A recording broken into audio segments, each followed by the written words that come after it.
hello to each and every one of you, and welcome to today's episode of Your Manchester, a very special episode. It is indeed. We have got a special guest in our lovely venue today. Here's some more about him. He's Australia's favourite doctor. And as the team's unofficial medical advisor, I have to agree. And after nearly 30 years on Ramsay Street, Dr. Carl Kennedy has seen it all, including tornadoes, storms, hot air balloon crashes, explosions, more than one extramarital affair, and enough trauma to burst the seams of your average suburban cul-de-sac. How in heaven's name could you possibly think that? However, a huge turning point in actor Alan Fletcher's career came when the show was axed early last year. The final episode aired in July, and Fletch turned his hands towards his other passion, music. If I was planning a romantic interlude with my ex-wife, I might choose somewhere with fewer spectators. But being axed is something the show's bounced back from before. Originally cancelled after just months on air back in 1985, before a rival network picked it up after seeing its potential. And what induced you to change your mind? It launched the careers of Kylie Minogue, Guy Pearce and Margot Robbie, and won the hearts of fans around the globe. He risked life and limb to get off to get my autograph just for you. Oh, did you? And now, in a plot twist no Neighbours fan could see coming, Alan is set to reprise his role as Carl in the revival of Neighbours on Amazon later in the year. 3 times has got to be lucky. Yes. Following a petition and millions of fans tuning in to wave the show off, the new series was announced back in November, but it won't start shooting until Alan has embarked on a tour around the UK and Ireland with his fellow Neighbours actors, and on a separate tour where he's played tracks from his new Americana album. Well, thank you for your attention, and have a wonderful night. So joining us now is Mr. Alan Fletcher. What an absolute privilege to have you here. Thank you, Belinda. Hi, Michael. It feels wonderful to be here because we've spoken so many times, and and finally I'm here in the flesh. Well, we've kept up with this because it's been a roller coaster of a few months for you, hasn't it? Yes, it has. We thought it was getting cancelled. Yes. And then it's come back with the old episodes. Yep. And then you're soon to go into production for new episodes. Indeed. As soon as I get back from this tour, then we'll be jumping into the studio, start filming the new Neighbours. No, I know nothing about it. Really? It's quite bizarre. I haven't seen a script, don't know the storylines. How did it feel knowing that you'd been cancelled and then suddenly finding out that you're back on and back into it? It was a completely surreal shock. I have to say, when the executive producer came to my house and he told me, literally my jaw hit the ground because I could never have imagined it in a million years. And as an actor, I'm sitting there, I'm thinking to myself, I've got to remember the way I look right now. Because one day I'll get to use this. Definitely, yeah. Maybe next time Carl has an affair with Susan. Yeah, exactly. Next time I'm in shock. just before she slaps me. Yes, of course. It'll be that look. So how long was it between finding out then? Did you know anything towards the end of the series? No, there was no mention of it. It finished. Definitively it finished. Everything got locked up. It all got shut down. Some sets got dismantled. It was over. It was done. It was dusted. And it was literally, I think maybe 3 or 4 months later that Amazon signed the deal. Obviously some bosses knew. Yeah. But, there are very, very few people knew. And they had to keep it top secret. So, are you excited about going back? Over the moon. We're doing this Neighbours celebration tour at the moment, right? It was going to be the farewell tour. Yeah. And last year when I did the Dr. Carl tour, everyone was just shattered that it had finished, So all the meet and greets were kind of like, "Hi, I'm so sad," and blah, blah. And now, of course, it's a true celebration. We're having a ball. Would you say that, obviously a lot of the reaction from the fans, would you say perhaps that was sort of the catalyst for Amazon going, oh, actually, this is something we need to pick up on?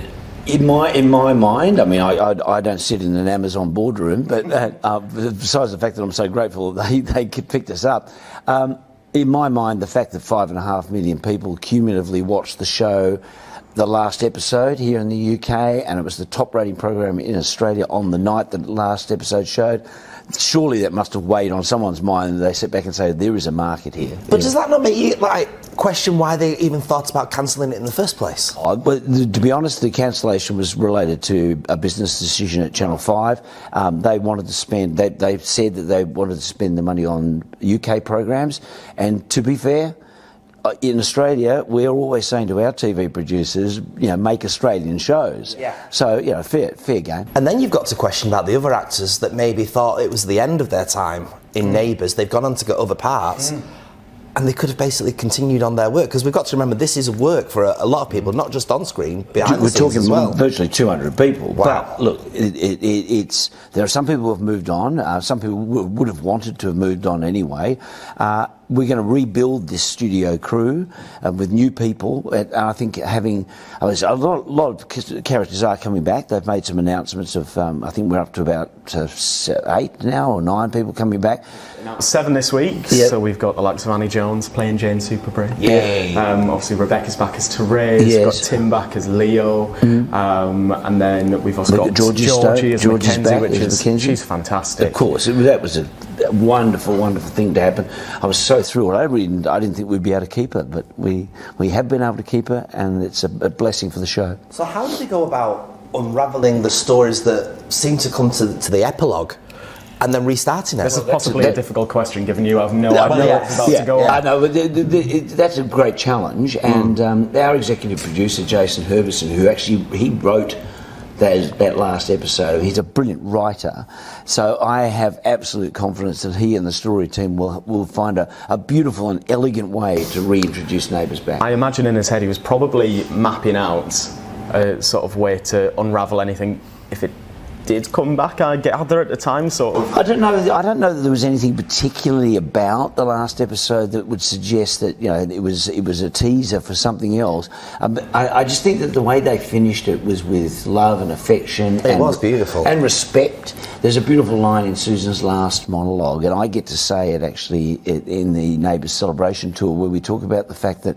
everyone has a part to play in the history of Ramsay Street, and then she says, even those who watched us from afar, which was a beautiful little nod to the audience. Do you have an all-time standout favourite moment? Well, you know what I do? I always used to say, oh goodness, too many to pick, all the usual answer. But then I did an episode number 7,000, and it was just a fun, rollicking, bollocking episode, all completely self-contained, where Carl Kennedy finds a scratch-it ticket that hasn't been scratched. He's won $7,000. But he loses the ticket when he was wandering around Erinsborough. He has to go searching for it. When he gets to Toadie's house, Toadie is having a naturalist lunch, so everyone's nude. So Carl has to nude up to come in and look for his ticket, and he finds the ticket stuck to Toadie's backside. It's the funniest episode I've ever been involved in, and loved it. What is it like off-screen for you in the cast? Well, it's very much a family. It always has been. Even when I was in Neighbours as a guest back in '87, same deal. I knew a lot of the actors on the show back then, and I came in, and it was just, as soon as a guest actor walks onto the set, it says, hello, how are you?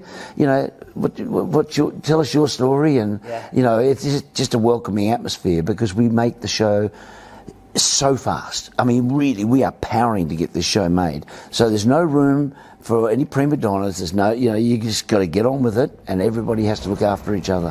What would you like to see Dr. Carl Kennedy do in this new revamp?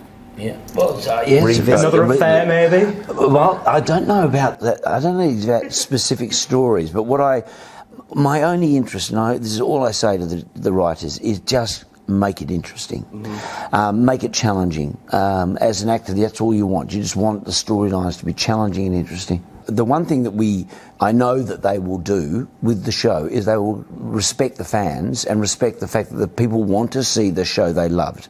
We're not going to be coming back with suddenly Neighbours version 2 or something. No, this will be Neighbours as people know it and love it. And again, to say, it's not the audience that lost faith in this programme at all. The audience have stayed with it for its entire duration. That's proved through the amount of people that have purchased tickets for this tour. Yes, true enough. It's true enough. I mean, the loyalty is still there, and we will be faithful to that loyalty by making sure the show is faithful to what they want to see. What is your favourite thing about Manchester? Oh, that's a good point. Oh. Interesting. Oh.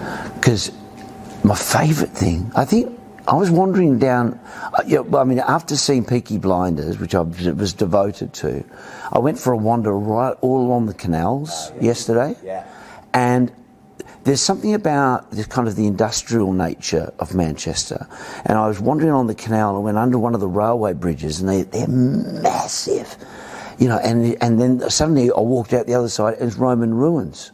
There was a little bit of a confusion at first. Will they get Ramsey Street back? Do you know if we're back on Ramsey Street? No, I don't. They're flat out negotiating with the residents, but you know, there's some. That's still slightly up in the air. But you know, I mean, as I say, I am the worst person to get information from. It's Amazon though, isn't it? They don't do things by half. The best thing is though, Neighbours isn't just Ramsey Street now. It's all about the Lassiter's complex as well. Exactly. And you guys have managed to get that back, of course. Of course. I was on the back lot doing some filming, and you know, with a bit of a spruce up, a bit of get the lawns mowed and everything. It'll be back to where it was. It's exciting. Very excited. Music-wise, where are you going to be playing over the next few weeks? Well, as soon as the Neighbours tour finishes, I'm back here at Bury on April 3rd. So glad you say it proper. Oh yeah, no. People call it Bury. My wife called it Bury the other day. It's always Bury. Darling, you better learn this one. Yeah. No, I'm up at Bury at the Met, April 3rd. Great venue. And I hope people will get along to that. And for the music, we're actually all over North Yorkshire as well, Settle, and we're going to Selby and Settle, Newcastle, Cluny too over there at Newcastle, Edinburgh, of course, and Glasgow. The one thing I like is, obviously, the Neighbours tour's gone to quite major cities, but you guys are going sort of just a little bit out of different places, which I think opens it up to a lot of fans who maybe these bigger cities aren't in as easier reach to them. That's right. I mean, like particularly when you get into North Yorkshire, we are, because Selby's just near Leeds, but Settle's a little out of the way. But they've got a beautiful Victorian music hall there, and it's got a big tradition of country music there. So, hoping that one's nice and full. And of course, Edinburgh is Bannerman's, which is a classic venue, and Oranmore at Glasgow. Down south, we're kind of going around thing. We do a London gig, but we're sort of going around London, Hassocks and Oxted, places like that. So smaller places, Leamington, Spa, places like that. You know, nice. Yeah, really, really nice. Thank you very much, Fletch. Pleasure. Well, remember, we every Wednesday at 8 p.m. You're back with Mark next week, aren't you? Master Mark Llewellyn, Master Mark Llewellyn. Master on the North East. Yes. Really. I'm off to Ramsey Street for the next few days, but don't forget, you can keep up with us anytime on our social media. Belinda and Mark will see you next week for another edition of Your Manchester.